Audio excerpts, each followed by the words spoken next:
She goes to visit mom in hospital. 2 days later looks at dad, sees something that makes her gasp. Love is a beautiful and unexplainable thing, and it often defies logic, sometimes in heartbreaking ways. Such is the case with the love shared between Jean and George Spear. The couple met in the midst of the turmoil of World War II. It was 1941.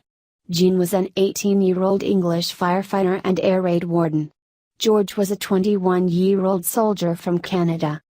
When George spotted Jean from across the room, he was instantly smitten.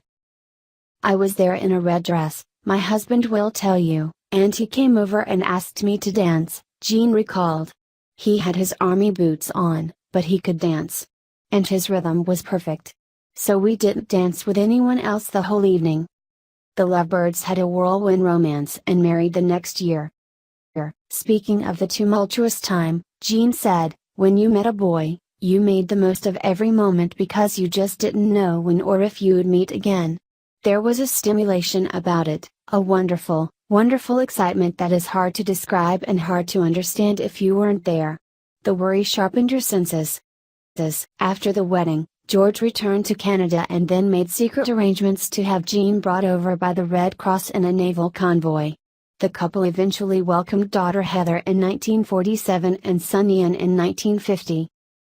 About a year after moving to Canada, Jean helped found the Swick, England, Scotland, Wales, Ireland and Canada, Club for War Brides. For her service, she was made a member of the Order of the British Empire by Queen Elizabeth II in 2006. On August 22, the couple celebrated their 75th anniversary. In that time together they created an incredible legacy. Sadly, just a couple weeks later, Jean developed pneumonia.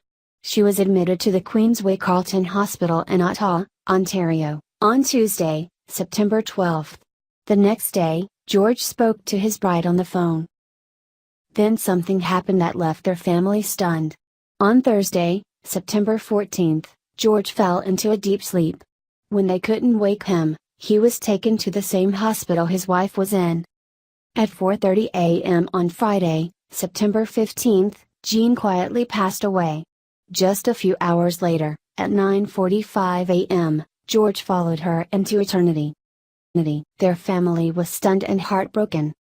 "We tell stories to make ourselves feel better. But this defies any sort of logic," said daughter Heather. "We were overwhelmed by the suddenness of it." As much as they miss their parents, though, Heather and Jean know they left this world in the same way they lived in it, together. In 2011, Jean and George were invited to a private reception in Ottawa with Prince William and Duchess Catherine. During the event, George showed Kate a photograph of Jean from 1942, which he had kept tucked into his soldier's beret during the war. Kate asked if I had always kept the photo and I replied, "All through the war and ever since," George recalled. When asked about the secret to their wedded bliss after all their years together, Jean gave an answer that will serve as an inspiration to many today who hope to have a love like theirs. "I've taken a lot of time to consider it," she said. "I realized when we met that we were on to a good thing. When we got married, we thought we were in heaven. Throughout our lives, the ups and downs, we know that together, we are a good thing. We recognize it and have never failed to acknowledge it."